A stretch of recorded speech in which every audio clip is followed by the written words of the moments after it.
இப்ப வடிவேல் சார் கூட இப்போ வரைக்கும் பேசிட்டு இருக்கீங்களா? இப்ப ரீசன்ட் டேஸ் வரைக்கும் பேசுவேன். கான்டாக்ட்ல இருக்கீங்களா? பேசுவேன். ம்.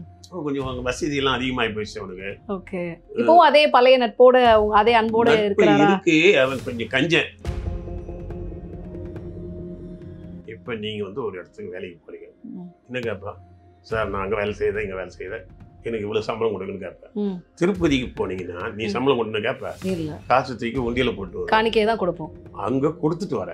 இங்க வாங்குற. அப்ப உனக்கே தெரியுது இடத்துக்கு வாங்குற இடம் எது, கொடுக்குற இடம் எது, கொடுக்குற இடம் எதுன்னு. இவன் போய் திருப்பதியிலே காசு கேட்பான்.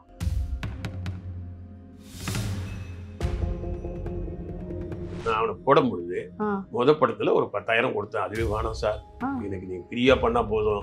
காலைல விழுவான், எல்லாம் போடுவான். விவேக் கூட வந்து காலையில வந்து தொட்டு கும்பிட்டு போ ஷூட்டிங் போது. இவன் ஒரு தடவை தொட்டு கும்பிட்டு போகும்போது தொட்டு கும்பிடுவான். அப்ப விவேக் சொல்லுவான், நான் சார் இவன் என்னை கோவப்படுத்துறான்,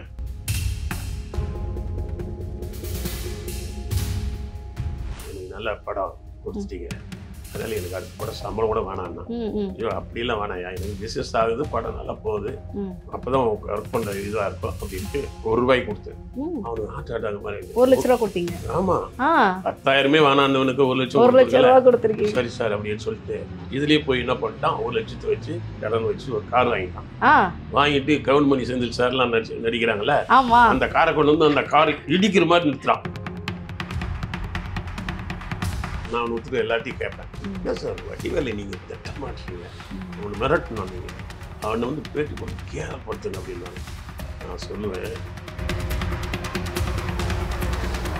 பட் உங்களுக்கு வருத்தமா இல்லையா சார்? ஏன்னா அன்னைக்கு வந்து அண்ணன் ஏதாவது பண்ணுங்கண்ணே அப்படின்னு சொல்லிட்டு காலைல ஒரு சலாம் போட்டு உங்ககிட்ட நாய் மாதிரியே 10 தடவை குறைச்சி காமிச்சாரு, 10 விதமாக குறைச்சி காட்டினாரு. அப்படியெல்லாம் இருந்து கண்டிப்பாக ஏதோ இருக்குன்னு பெரிய ஆளா ஆவான்னு நம்பி நீங்கள் ஆக்கவும் செய்கிறீங்க. ஆனால் அப்படிப்பட்டவர் வந்து இன்னைக்கு அப்படியே வளர்ச்சிக்கு பிறகு டிரான்ஸ்ஃபர்மேஷனுக்கு பிறகு இப்படி மாறினது வருத்தமா இல்லையா?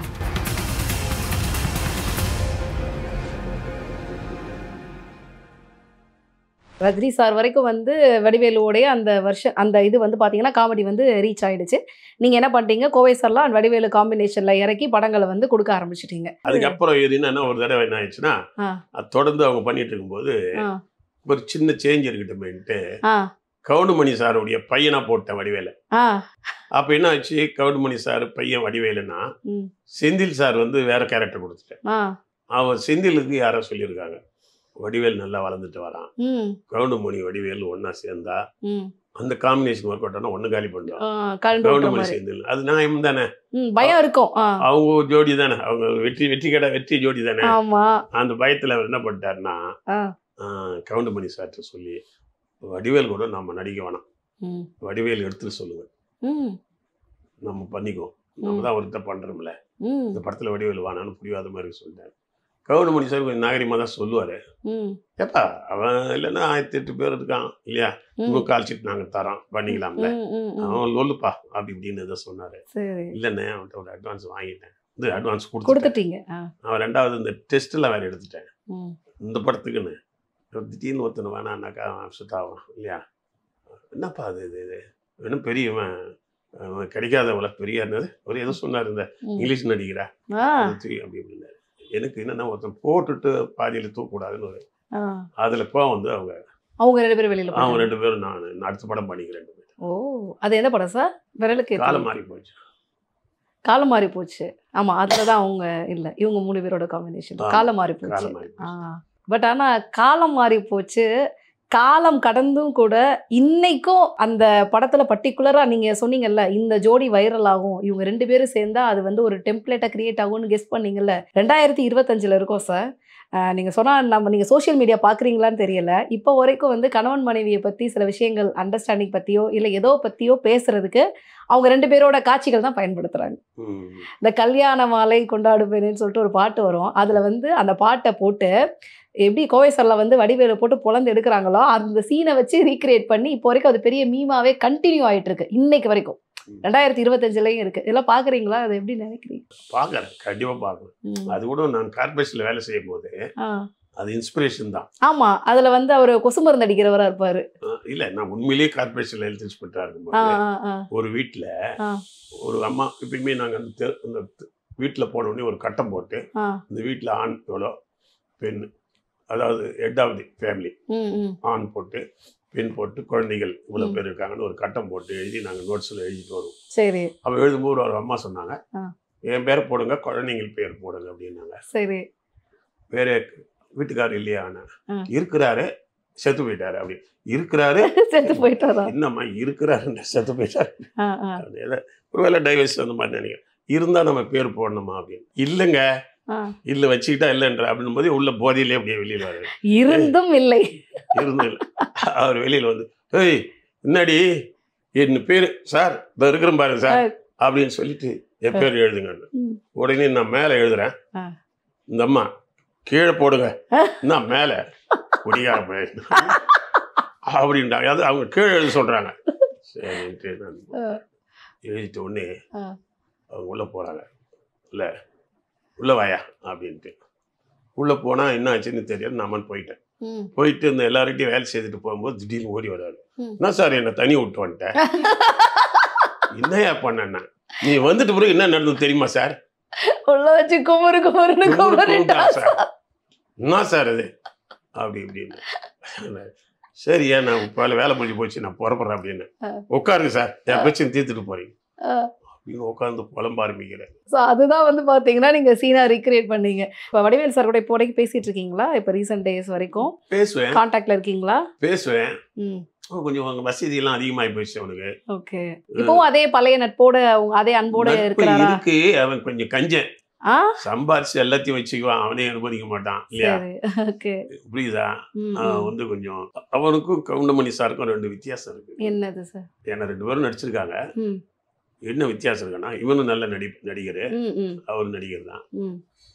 ஒன்னா இருக்க கத்துக்கணும் படத்துல வந்து கவுண்டமணி சார் வந்து என்கிட்ட 5 லட்சம் ரூபாய் தான் பணம் வாங்கினார். ஒரு 30 நாள் நான் கால்ச்சிட்டு கொடுத்தாரு.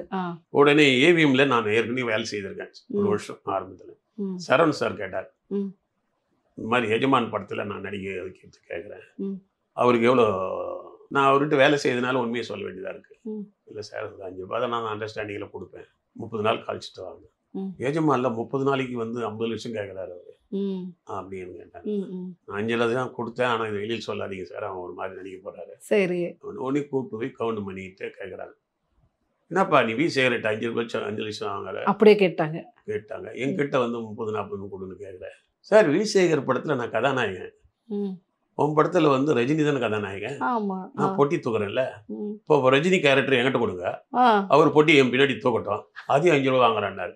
உடனே சார் பொட்டி வாங்கி சொன்னாரா? சொன்னார். சொல்லி அங்க 30 ரூபா தான் சம்பளம் வாங்கினார், எனக்கு 5 ரூபா தான் வாங்கணும். அப்போ அந்த இடம் பொருள் யார் இம்பார்ட்டன்ட் கொடுக்குறாங்க அவங்களுக்கு சம்பளத்தை கம்மியாகும், கரெக்டா பண்ணுவாரு. யார் கேரக்டர் வந்து அப்ப எவ்வளவு தெளிவா இருக்குவாரு. அங்க ரஜினிக்கு தான் பேர் வர போகுது, ரஜினி சம்பளம் தான் கூடும், நாம பொட்டி தூக்கிட்டு பின்னாடி போறோம். இங்க வந்து நம்மவே வந்து ஒரு 4-5 பாட்டு வச்சு யாரு வெட்டியான் கேரக்டர் தூக்கி எல்லாம் பண்றாரு. அப்ப நம்ம வந்து அவர் பிசினஸ் ஆகாது. அதையும் சொல்றாரு, என்ன வச்சு பண்ணா என்ன சார் 5 கோடி பிசினஸ் ஆகுமா? ஆகாது. விசேகர் துணிஞ்சு எடுக்கிறாரு. அப்ப சம்பளம் கம்மியா தான் அவர் அந்த படத்தை எடுக்க முடியும். நீ ரஜினி வச்சு எவ்வளவு பிசினஸ் ஆகும், பிசினஸ் எல்லாம் கேட்க ஆரம்பிச்சிட்டாரு. அப்படியே ஆகி போயிட்டு. ஆனா வடிவேலுக்கு அது தெரியல.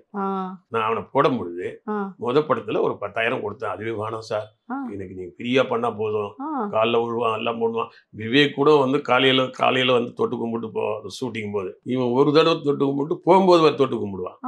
அப்ப விவேக் சொல்லுவான், நான் சார் இவன் என்னை கோவப்படுத்துறாங்க, காலையில ஒரு தடவை தொட்டு கும்பிட்டா ஓகே, சாயங்காலம் தொட்டு கும்பிடா இப்ப நீங்க ஒரு வேலை இவன் மோசம் நினைக்க போறீங்களா சார் அப்படின்வான். அப்படிலாம் இருந்தது. ஆனா இவன் அப்படிலாம் இருந்தான். அப்ப வந்து என்ன பண்ண, நான் தான் படம் முடிஞ்ச உடனே அவன் வந்து என்ன சொன்னா, சார் எனக்கு நல்ல படம் கொடுத்துட்டீங்க, அதனால எனக்கு அடுத்த படம் சம்பளம் கூட வேணான்னா. ஐயோ அப்படிலாம் வேணாயா, எனக்கு பிசினஸ் ஆகுது, படம் நல்லா போகுது, அப்பதான் ஒர்க் பண்ற இதுவா இருக்கும் அப்படின்ட்டு 1 ரூபாய் கொடுத்தேன். அவனுக்கு ஹார்ட் அட்டாக் மாதிரி 1 லட்சம் ரூபாய் கொடுத்தீங்க. ஆமா, 10,000 வேணான்னவனுக்கு 1 லட்சம் கொடுத்துருக்கீங்க. சரி சார் அப்படின்னு சொல்லிட்டு அவன் என்ன சொன்னேன், நீ ஒவ்வொரு படத்துக்கும் கண்டிப்பா ஹிட் ஆகும், நீ நல்லா வருவேன், அதனால 1 லட்சம் சேர்த்து கொடுப்பேன், 10 படம்னா 10 லட்சம் கொடுப்பேன். சரி சார். இதுலயே போய் என்ன பண்ணிட்டான், 1 லட்சத்தை வச்சு கடன் வச்சு ஒரு கார் வாங்கிட்டான். வாங்கிட்டு கவுண்டமணி செந்தில் சார் எல்லாம் நடிக்கிறாங்கல்ல, அந்த காரை கொண்டு வந்து அந்த கார் இடிக்கிற மாதிரி நிறுத்துறான். நிஜமாவா சார்? உடனே ஓடி அவங்க டிரைவர் கவுண்டர் பண்ணிக்கிட்டாரு. நான் சார் அவன் வண்டி ஒன்று புதுசாக ஒன்று எடுத்துன்னு வந்து வச்சு நம்ம வண்டியில் இடிச்சுட்டுப்பான் சார். அவர் வந்தார். ஆமாம் டச் பண்ணியிருக்கு அப்படின்னு யாரா என்கிட்ட வந்தார். என்ன சார் இந்த ஒன்றை நான் பையனை நீ தூக்கி விட்டு அவன் கார் வாங்கிட்டு டச்சுன்னு அவன் சொல்லியிருப்பான் போட்டிருக்கு. இந்த கவுண்டர் பண்ணி செந்தில் வண்டியில் காரில் இடிக்கிற மாதிரி நிறுத்து. நான் யாருன்னு அவன் சார் இவன் நடிக்கிறான் சார். நாங்களாம் வந்து உழைச்சி மேலே வந்தவங்க. இவன் நடிக்கிறான் அப்படின்னு இது அவன் ஒன்று நான் என்ன சொன்னேன். அதனால கொஞ்சம் நீ அவன் வந்து பார் பின்னாடி அவன் நாடம் காட்டுவான் சார். கவுண்ட் பண்ணி கரெக்டாக சொன்னார். அவரோடு பண்ணார். சரி சார் எல்லாரும் ஒரே மாதிரி இருக்கிறதுல புரியுதுங்களா? அது நமக்கு எப்போ என்ன பயன்படுறானோ தள்ளிட்டு போவோம். வந்தா நம்ம ஹெல்ப் பண்ணானா நல்லவன், இல்லைன்னா பரவாயில்ல ரொம்ப நல்லவன் அப்படின்னு விட்டுருவேன் நான். இதுதான் சார் அப்படின்னு. அதே மாதிரி அவனுக்கு வந்து அந்த இது தெரியல. என்ன தெரியலன்னா இப்போ என்கிட்ட நடிக்கும் போது சம்பளத்தை நான் அவன் சொன்னேன்ல, ஒரு 7-8 ரூபாய் வந்து உடனே 7 படம் வந்த உடனே டக்குன்னு என்கிட்ட 25 ரூபாய் கேட்கறான். ஏன்னா கமல் 25 கொடுக்குறாராம், ரஜினி 25 படம் கொடுக்குறான். அங்க பிசினஸ் அதிகம்டா. அந்த இது தெரியல, டிஃபரன்ஸ் அப்பதான் கவுண்ட் படிக்கும் வித்தியாசம். அவன் அந்த தெரியாதனால இப்ப போய் 10 கோடி கொடு அது கொடு அது சம்பளம்னு போறான். அது படம் எண்ணிக்கை குறைஞ்சது, வெரைட்டியான படம் பண்ண முடியல இல்லையா? அது ரொம்ப ரொம்ப முக்கியமா இருக்கு. அந்த காமெடி எல்லாருமே இன்ன வரைக்கும் மிஸ் பண்றோம்ல. ஒன்று சொல்கிறேன். இப்போ நீங்கள் வந்து ஒரு இடத்துக்கு வேலைக்கு போகிறீங்க. என்ன கேட்பா? சார் நான் அங்கே வேலை செய்தேன், இங்கே வேலை செய்தேன், எனக்கு இவ்வளோ சம்பளம் கொடுக்குன்னு கேட்பேன். திருப்பதிக்கு போனீங்கன்னா நீ சம்பளம் கொடுன்னு கேட்ப? இல்லை, காசு தூக்கி உண்டியில் போட்டு காணிக்கே தான் கொடுப்போம். அங்கே கொடுத்துட்டு வர இங்கே வாங்க. அப்போ உனக்கே தெரியுது இடத்துக்கு வாங்குற இடம் எது, கொடுக்குற இடம் எதுன்னு எழுதணும். இவன் போய் திருப்பதியிலே காசு கேட்பான். உனக்கு புரியுதா? புரியுது. நான் திருப்பதி வந்து இல்லை கால்ச்சிட்டு 2 நாள் வேஸ்ட் இல்லை காசு கொடுக்குன்னே கேட்பாங்க. அந்த மாதிரி தான் அவன் எங்கிட்ட இது பண்ணான். நான் அந்த படத்தை கொஞ்சம் தள்ளிட்டீங்க.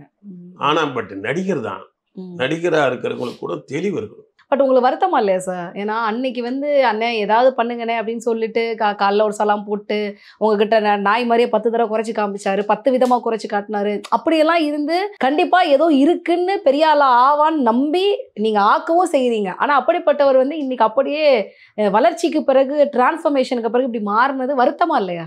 எனக்கு என்னன்னா நான் அர்த்தப்படுத்தல. எனக்கா வந்தால் வரவில்லை வை, வரலன்னா பரவாயில்ல, இருந்த வரைக்கும் சந்தோஷமா. இப்போ சில இடத்துல டைவர்ஸ் நடக்குது.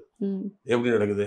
சரி நல்லா தான் இருந்தோம், ஏதோ அவங்க ஒத்து வரல பிரிஞ்சுட்டாங்க. அங்கே போய் திட்டலாம் கூடாது. என்னுடைய முன்னாடி நாங்கள் நல்லா வாழ்ந்தோம், அவங்களுக்கு பாவம் பிடிக்கல, அவங்க இருக்காங்க நான் இருக்கேன்னு சொல்லிட்டு போயிடணும். அதை போய் புறம் பேசுறது நம்ம கேரக்டருக்கு அது தப்பு, வேண்டாம்னு நினைக்கிறீங்க. அது அவன் நினைக்காதது அவன் தப்பு, அது ஏன் தப்பா? அது அதான் வருத்தம் தான் இருக்கு. வருத்தமே இருக்கு. இல்லை நான் வந்து என்னன்னா சரி அன்னைக்கு நடிச்சான்ல, நான் ஒத்துட்டு எல்லாத்தையும் கேட்பேன். இல்லை சார் வடிவேலை நீங்க திட்ட மாட்டீங்க, அவனை மிரட்டணும், நீங்க அவனை வந்து பேட்டி கொடுத்து கேவலப்படுத்துங்க அப்படின்வாங்க. நான் சொல்லுவேன் அவன் நடிக்கிறான்ல, அவன் நடிக்கும்போது நல்லா நடிச்சான், ஒரே டேக்ல நடிச்சிருவான். அப்ப அங்கேயே அவன் காசுக்கு பண்ணிட்டான். அவன் நல்லா நடிக்கலாம் நான் தொடர்ந்து போட்டிருப்பேன் மாட்டீங்க. அதனால அவன் திறமைக்கு பண்ணியாச்சு. பின்னாடி அந்த நட்பு வேணும்னு அவன் நினைச்சா அவன் பண்ணட்டும், பண்ணலன்னா பரவாயில்ல. கவுண்டமணி சார், செந்தில் சார் இவங்க கூட இருக்கிற நட்பெல்லாம் எப்படி சார் இருக்கு இப்போ வரைக்கும்? கவுண்டமணி சார் நல்ல நட்பு. ஓகே. செந்தில் சார் கொஞ்சம் வேற எங்க அரசியல் போயிட்டதுனால நல்ல மனுஷன், அதுல ஒன்றும் சந்தேகம் இல்லை. கவுண்டமணி சார் இன்னும் இப்போ கூட ஒரு படம் ரிலீஸ் ஆச்சு, அவர்கிட்ட போன் போயிட்டு இருப்பேன், ஒத்த ஓட்டு முத்தையா ரொம்ப நேரம் பேசுவாரு, அதுல என்ன குறைன்னுவாரு, பார்த்து பேசுவேன். சரி சார், அதே மாதிரி நீங்க உங்க கூட டிராவல் பண்ண நடிகர்களுடைய உச்சத்தையும் பார்த்துருப்பீங்க. அதே உச்சத்துல இருந்து தபால்னு சறுக்கி விழுந்த சம்பவங்களையும் வந்து பார்த்துருக்கீங்க. ஸோ அந்த மாதிரி ஏதாவது சம்பவங்கள் உங்க நேர்ல நீங்க பார்த்துருக்கீங்களா சார்? என் படத்தில் நடிச்சவங்களா இல்லை வெளியில இருக்கிறவங்களா? உங்க படத்துல நடிச்சவங்க இல்லை வெளியில இருக்கிறவங்களே பத்தி சொல்லுங்க சார். நிறைய ஹீரோக்கள் அடிபட்டாங்க. உதாரணத்துக்கு பாக்யராஜ் சார் எடுத்துங்க, உச்சமா இருந்தார், என்னுடைய குருநாதர் தான் இல்லையா? அவருக்கு கூட வச்சு நான் படம் பண்றது கூட ஒரு வாய்ப்பு இடையில இருந்தது. அதுதான் பிறந்த விடா புகுந்த விடா அந்த படம். அவர் பண்ணதான் அவருக்கு தான் நான் பண்ணேன். அவர் வந்து ஹீரோவா நடிச்சிருக்காரு இல்லையா? அதனால அந்த அது பிறந்த விடா புகுந்த விடாவிலேயே வந்து பானுப்பிரியா கொஞ்சம் அந்த கேரக்டர் தான் வந்து ரொம்ப கொஞ்சம் ஆமா, நான் அந்த கதை பேட்டர்ன் மாத்தினா அடிபடும், புரியுதுங்களா? ஒரு பெண் உரிமை லைட்டா இருக்கு சார், நீங்க பண்ணுங்க சார், உங்களுக்கு கொஞ்சம் பாட்டு கட்டு வச்சு கரெக்ட் பண்ணிடலாம் அப்படின்னு. இல்லையா நான் கொஞ்சம் ஹீரோவை நடிச்சிட்டேன், எனக்கு கொஞ்சம் அது மாற்று அப்படின்னாரு. அப்படி மாற்றினா அந்த படம் அடிபட்டு போயிடும். அப்படிதானே உங்களுக்கு இந்த கல்பனா படம் சின்ன வீடு அடிபடுச்சு, அந்த மாதிரி ஆயிடும் சார். ஏன்னா எவிட்ட நியாயம் இருக்குன்னு நான் கதை வச்சுட்டேன். பெண்களை தூக்கி விடுறதுன்னு ஒரு அது சொன்னேன் நான், சார் இது வேணும்னே ஆம்பளையும் மட்டும் தட்டலாம் எனக்கு கிடையாது. 8 7 பொம்பளைங்க என்னை வளர்த்தாங்க. எங்கள் அம்மா மற்றவங்க சித்தி எல்லாம் வளர்த்தாங்க. அப்படி பெண்கள் ரொம்ப டெவலப் பண்ணி வளர்த்ததுல நான் ஒரு டைப்பாக வந்துட்டேன். அது என்னமோ என்னை வந்து திரும்ப திரும்ப அந்த பெண்களை உயர்வா சொல்ல வேண்டிய கட்டாயம் அவங்க வரும் இல்லையா? நான் ஊருக்கு போனவே என்ன பண்ணுவாங்க தெரியுமா? நான் தான், அதாவது பெற்றவங்க ஒருத்தர், எனக்கு வந்து பால் ஓட்டினவங்க ஒருத்தர், சோறு ஓட்டினவங்க ஒருத்தர், அது பாட்டு பாடினவங்க ஒருத்தர், எல்லாம் சொல்லுவோம். நான் தாண்டா உனக்கு தினமும் பாட்டு பாடுவது எல்லாம் பண்ணுவானு. இவ்வளோ பொம்பளையும் நம்மளை வளர்த்துருக்காங்கன்னு அது மைண்டில் ஏறி ஏறி என்னை அறியாமே நான் ஆக்சுவலாக குடும்ப படம் தான் எடுக்க வந்தேன். அந்த பிறந்து விடாத அப்புறம் என்னை வந்து லேடிஸ் டைரக்டர்னு ஆகிட்டாங்க. பெண்களின் இயக்குனர். அந்த பிறந்து விடாதான் மாத்துச்சு. அதனால சார் அந்த நேச்சர் அந்த ஆமா சார், யாருமே பேசாத நியாயம். பொதுவா வந்து சினிமாவில் வந்து ஹீரோக்களுக்கு தான் அந்த நியாயத்தை வந்து அவங்க பக்கமாவே வச்சிருவாங்க. யாரும் அந்த பெண்ணுக்கு வந்து நியாயத்தை வைக்க மாட்டாங்க. பட் அந்த இடத்துல வந்து பாத்தீங்கன்னா நீங்க பேச வச்சிருப்பீங்க, பேசியிருப்பீங்க. ஆனா அதே படத்துல வடிவுக்கரசி அவங்களுடைய கேரக்டர் வந்து பாத்தீங்கன்னா அப்படியே இந்த மாதர் சங்கம், அந்த லேடிஸ் கிளப் எல்லாம் வச்சுட்டு அங்கேயும் ஒரு பெரிய பிளே வந்து பண்ணியிருப்பீங்க. அதெல்லாம் பயங்கர. இப்போ வரைக்கும் வந்து பாத்தீங்கன்னா இந்த லேடிஸ் கிளப்பை கிண்டல் பண்றது அந்த மாதிரியான சமாச்சாரங்கள்லாம் நீங்க தான் வந்து அப்பவே ஸ்டார்ட் பண்ணி வச்சிருப்பீங்க. சோ பேச வேண்டிய எல்லாத்தையுமே நீங்க பேசியிருக்கீங்கல்ல, அதற்கான கிரெடிட்டா தான் நான் பாக்குறேன். அதுல கடைசியில் அவர் பாக்கியராஜ் சார் கொஞ்சம் யோசனை பண்ணார். அப்புறம் சிவகுமார் அண்ணன் ஒரு 5-6 வருஷமா நடிக்காம தான் இருந்தார். வயசு ஏஜ் ஆயிடுச்சு. நீங்க நடிங்க என்ன? சிவகுமார் அண்ணன், நானாயா? எனக்கு மேல ஏஜியா? நீ இந்த அப்பா மாதிரி போட்டீங்கன்னா தான் கூப்பிடுறான்லாம். நீ இன்னமும் பானுப்பிரியாவுக்கு அவன் நடிப்பாளா? பானுப்பிரியா சார் என்னுடைய அப்பாவோட வயசு அதிகம் சார் அவருக்கு.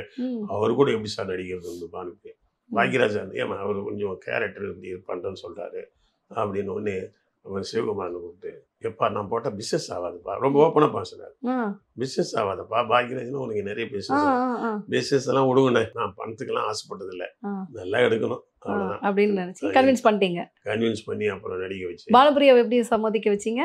அப்புறம் நான் சொன்னேன் இந்த படம் நல்லா வந்து அடுத்து படத்தாரு நான் பண்ணுவேன் அப்படின்னு நான் சொல்லி வந்தேன். அவளுக்கு வந்து கொஞ்சம் அந்த படம் கதை பிடிச்சிச்சு, வேற வழி இல்லை. அப்புறம் நான் சம்பளம் பண்ணிட்டு அந்த படம் நல்லா ஹிட்டு. ஆமா, சிவகுமாரனே ஆச்சரியப்பட்டார், எனக்கு சம்பளம் வேணாம் அதுன்னு. அதெல்லாம் பரவாயில்லண்ணா அது. அப்போ அந்த பிறந்து விடா புகுந்து விடா வந்து நாகேஷ் தேட்டரில் ரிலீஸ் ஆச்சு. அங்கே பார்த்தா ஒரு கட்டத்தில் வந்து பெண்கள் கூட்டம் அதிகமாக வந்து வர ஆரம்பிச்சு, லேடிஸ் தியேட்டருக்கு நிறைய அவன் போர்டு போட்டான், பெண்களுக்கு ஃபர்ஸ்ட் டிக்கெட் கொடுத்துப்போ மீதி இருந்தால் தான் ஆம்பளைகளுக்கு. இதில் வந்து எனக்கு நிறைய பேர் கம்ப்ளைண்ட் பண்ணிட்டான், சார் நான் தாம்பரத்துலேருந்து வந்தேன், என்ன சார் இது ஆம்பளைக்கெல்லாம் டிக்கெட் இல்லைன்னா லேடிஸ் கூட வர ஆம்பளைக்கு டிக்கெட் கொடுத்துருவாங்க, ஆனால் வரவங்களுக்கு டிக்கெட் ஃபுல்லாகி போச்சு. இது 50 நாளைக்கு இந்த மாதிரி பண்ணிட்டான். அப்புறம் சொன்ன கொஞ்சம் ஒரு 10% ஆண்களுக்கு கொடுங்க சார். அந்த மாதிரி அந்த படம் ஒரு மாற்றத்தை உருவாக்கிச்சு. அதில் கொஞ்சம் காம்ப்ரமைசிங் பண்ணி அந்த எசன்ஸ் வந்திருக்காங்க. கண்டிப்பா, நிச்சயமா. ஸோ இயக்குனர் வந்து அந்த இடத்துல நிற்கிறப்ப தான் அவருடைய படைப்பு வந்து முழுசாக வந்து சேரும் அப்படின்னு. ஸோ ரொம்ப வெளிப்படையாகவே இருக்கிறீங்க. யாரை பற்றிய விமர்சனங்களை வந்து தயங்காமே தான் நீங்கள் சொல்கிறீங்க. அதில் வந்து உங்களுடைய ஒவ்வொரு பேச்சிலையும் வந்து ஒரு உண்மை யதார்த்தமும் நிறைஞ்சு இருக்கு. உங்களுடைய இன்டர்வியூஸ் நிறைய நான் பார்த்தப்போ வந்து பார்த்தீங்கன்னா நடிகர் முரளியை பற்றி ஒரு விஷயம் வந்து நீங்கள் முன் வச்சுருந்தீங்க. ஸோ அதை பற்றி சில நேரங்களில் கேட்கணும் அப்படின்றது ஒரு எண்ணமாகவே இருக்குது.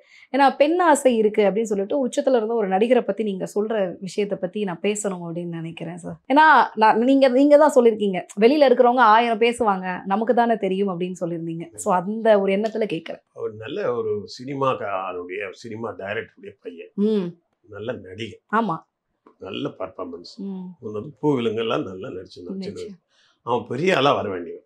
அதாவது இன்னும் பெரிய நடிகரா கமல் மாதிரி அப்படி எல்லாம் கொண்டு வரக்கூடிய அந்த கட்டத்துக்கு வரக்கூடிய ஒரு நல்ல நடிகை. இடையில என்ன ஆச்சுன்னா வசதி இந்த கண்ட்ரோல் பண்ணி நடிகள்னா சில விஷயத்துல வீக் அதிகமாகி போகுது இல்லையா? அதுல எப்பயுமே நான் என்ன சொல்லுவேன், நான் ஒருத்தர் தண்ணி அடிக்கிறதா இருந்தா கூட நம்ம ஆளுங்களை ஷூட்டிங் எல்லாம் முடிஞ்சுதா வீட்டுல போய் தண்ணி சண்டே உனக்கு வசதி இருந்தா ஒரு ரிலாக்ஸ் பண்ணிக்கிறதுக்கு பண்ணு, ஆனா தொழில வந்து டிஸ்டர்ப் பண்ணக்கூடாது இல்லையா? ஆமா, நிச்சயமா. துரோகம் பண்ணக்கூடாது. நாம ஒரு ஆட்டோல வண்டியில போறோம், ஆட்டோ டிரைவர் நான் தானே, என் காசு தானே என்ன தண்ணி அடிக்கணும் வண்டி ஓட்டினா இடிச்சுட்டா நாமளும் காலி ஆயிடும். அது மாதிரி இது பணம் போட்டு எடுக்கிறது. உன் பர்சன்ல நாங்க தலையிடலை, ஆனா தொழில் இருக்கும்போது கரெக்டா இருக்கணும்னு நான் நினைப்பேன். நம்ம வீட்டு கல்யாணம் நினைக்கிறேன், அவன் தான் அவன் முரளி. அது பண்ணும்போது அங்க வந்து ஷூட்டிங்கில் போய் ஏதோ ஒரு முயற்சி எடுத்துருவான் போன்று. அதாவது யார் சார் ஹீரோயின்? மீனா அவர்கள். ஓகே.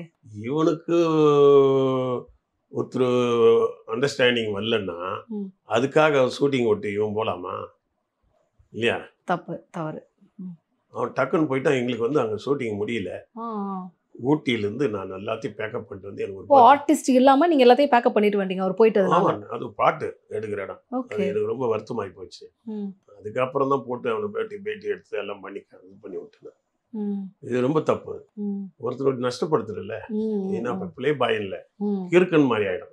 ஓகே, நீங்க அப்புறம் கன்வின்ஸ் பண்ணீங்களா சார் அந்த படத்தோட இது இருக்கு? மறுபடியும் இங்கே வர வச்சு அப்புறம் அவங்களுக்கு நான் சங்கத்தில் பொறுப்பெல்லாம் இருந்தோம். அப்புறம் இங்கே வர வச்சு இங்கே எடுத்தேன். நான் பரங்கிமலை மேலே எடுத்து ஊட்டிக்கு எடுக்க வேண்டியது பரங்கிமலை மேலே வச்சு எடுத்து அந்த பாட்டு முடிச்சா அப்போ எங்களுக்கு எவ்வளோ நஷ்டம் சின்ன படத்துக்கு. ஆமாம், அங்கே பேக்கப் பண்ணிட்டு வந்தது இங்கே மறுபடியும் ரீஷூட்டு. அதான் இப்போ ஒருத்தர் நம்பி தான் வந்து நம்ம வந்து ஒரு ஆட்டோவில் உட்காந்து போனாவோ காரில் வந்து போனாவோ ஒரு நம்பி தான் போகிறோம், நல்லா ஓட்டுவாங்கன்னு நினச்சி போனோம். இவனுங்க போய் ஏதாவது ஒன்று பண்ணி நமக்கு வந்து அது நஷ்டமாயிடுது இல்லையா? அது வந்து தப்பு. அது சினிமாவே கெட்டு போயிடும். இப்போ ஓகே, சினிமா மேலே அப்படி ஒரு பிம்பம் இருக்குல்ல சார். பொதுவாகவே அந்த இயக்குநர்களாக இருக்கட்டும் இல்லை நடிகர்களாக இருக்கட்டும் குறிப்பிட்ட சில பேர் மேலே வந்து பார்த்தீங்கன்னா அப்படிப்பட்ட ஒரு புகார் தொடர்ந்து கொடுத்துக்கிட்டே தானே இருக்கிறாங்க. சினிமான்றது நம்ம அதாவது வந்து ஒரு ஆணோ ஒரு பெண்ணோ பழகிறதுக்கு அவங்களுக்கு உரிமை இருக்குது. அவங்க சில நாலு ஆண்களோட ஃப்ரெண்ட்ஷிப்பாக பழகுவாங்க. ஒரு பெண்ணு அவன் நல்லவன் யாரும் தேர்ந்தெடுக்கிறதுக்கு கொஞ்சம் டைம் எடுத்துக்குவாங்க. கல்யாணம் பண்ணிக்கிற அளவுக்கு ஓகேவா? ஈவன் சும்மா ஃப்ரெண்ட்ஷிப்பாக படிக்கும்போது ஒரு சின்ன ஃப்ரெண்ட்ஸ் எப்படி இருக்க என்ன அதோட ஓகேவா அப்படின்னு செலக்ட் பண்ணுறதுக்கு பண்ணிக்கலாம் இல்லையா? அதே மாதிரி தான் வந்து உரிமை இருக்குது ஜென்ஸுகளுக்கும் படிக்கும்போது.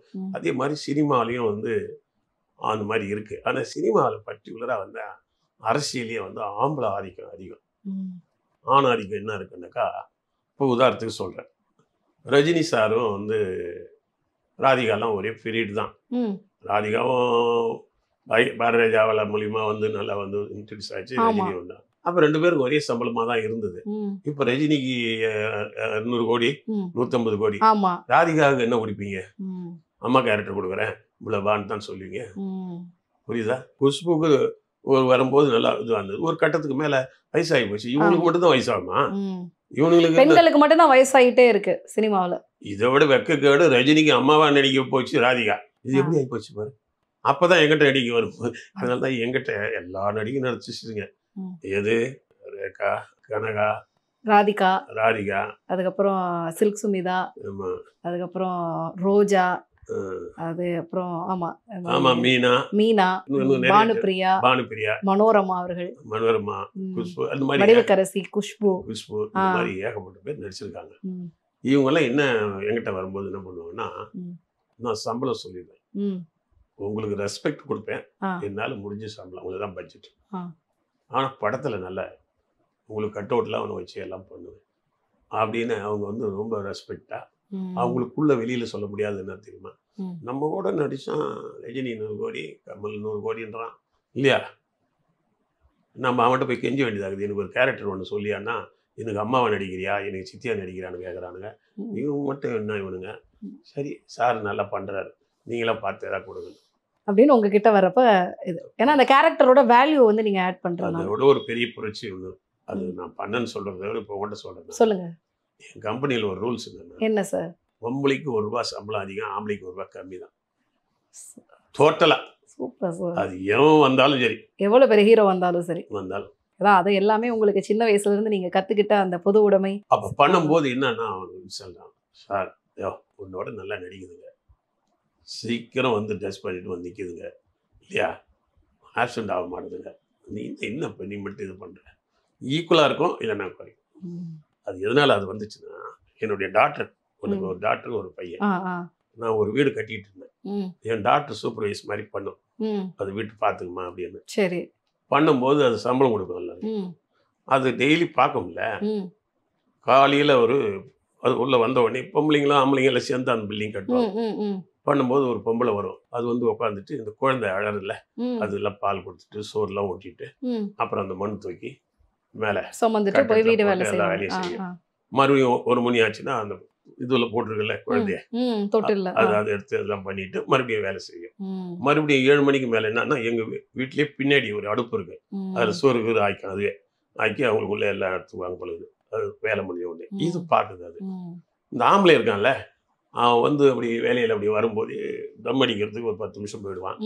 ஒரு 5 மணிக்கு முன்னாடி போய் இது எடுத்துன்னு வரணும், சாராயத்தை இப்படி வாங்கினு, இல்லைன்னா எங்கேயும் உள்ள வச்சுட்டு போனேன், எல்லாம் பண்ணிக்குவானுங்க, எல்லாம் பண்ணுவேன். இதெல்லாம் பார்த்துட்டு எங்கள் வீட்டில் என்னன்னா, சம்பளம் கொடுத்துச்சுல என் பொண்ணு. அப்போ ஆம்பளைக்கு 600 ரூபா ஆக்சுவலா, லேடிஸுக்கு 350 ரூபா தான் சம்பளம். அப்போ உடனே இது என்ன சொல்லுதுன்னா, இன்னும் இவனுங்க உட்காந்துட்டு இவனுங்க ரொம்ப நேரம் லேட்டாகவே வேலை ஆரம்பிச்சானுங்க. அப்புறம் 5:30 மணிக்கே போயிடுறானுங்க தண்ணி பாட்டில் எடுத்துறதுக்கு. இதுங்க பாவம் அவ்வளோ கஷ்டப்படுது. 2 பேருக்கும் ஒரே சம்பளம் தான் கொடுப்பேன், எல்லாம் போயாண்டுச்சு. இது சிஸ்டம் இது. ஆம்பளைங்களுக்கு இவ்வளோ சின்னது ஜென்ரலாகவே காலகாலமா இருந்துட்டு இருக்குது. அதை மாற்ற முடியுமா? முடியாதுன்னு 2 பேரும் ஒன்றா தான் கொடுப்பேன். இவங்க சின்சியராக இருந்திருக்க. நம்ம ஆம்பளை ஆள்னு ஒன்று இருக்கு, அவங்க வெயிட்லாம் தூக்குவாங்க எல்லாம் இல்லை அதுக்காக ஓபி அடிக்கிறானுங்க. அப்படி இவங்க ஆனால் ஈக்குவலாக சம்பளம் கொடுத்தாங்க. 2க்கு ஈக்குவலாக தான் கொடுப்போம். ஒன்று அவங்களுக்கு குறைச்சி கொடு, இல்லை இவங்களுக்கு ஏற்றி கொடுந்து. இது என் பொண்ணு இல்லையா, அதே மாதிரி கம்யூனிஸ்ட் மாதிரி பேசு. இதை தான் நான் வந்து சினிமாவில் கடைப்பிடிச்சேன். நான் என்ன பண்ணிட்டேன், சரி என் பையன் பேரே கார்ல் மார்க்ஸ். ஆமாம் சார், அந்த கார்ல் மார்க்ஸ் தான் வச்சு. கார்ல் மார்க்ஸ் தான் பேர் வச்சேன். அதாவது உலகத்தில் அதிகமான பேருக்கு தெரிஞ்ச ஒரு பேர் வைக்கணும்னு வச்சது. அப்போ வந்து அப்போ தான் என்ன பண்ணிட்டு சினிமாலையும் ராதிகா 4 ரூபானா இன்னொருத்தருக்கு 4 ரூபா தான், அவ்வளோதான். இல்லைன்னா அது பெரிய ஆள் வேணான்டுவேன், சின்ன ஆளே போடு, அது என்னத்துக்கு அது. சார் அந்த படத்தில் கனகா வந்து நீங்கள் யூஸ் பண்ணியிருப்பீங்க. ஸோ இப்போ கனகா கூடலாம் பேசிகிட்டு இருக்கீங்களா சார்? ஏன்னா இன்றைக்கி அவங்க ஒரு பெரிய மர்மமாகவே இருக்கிறாங்க.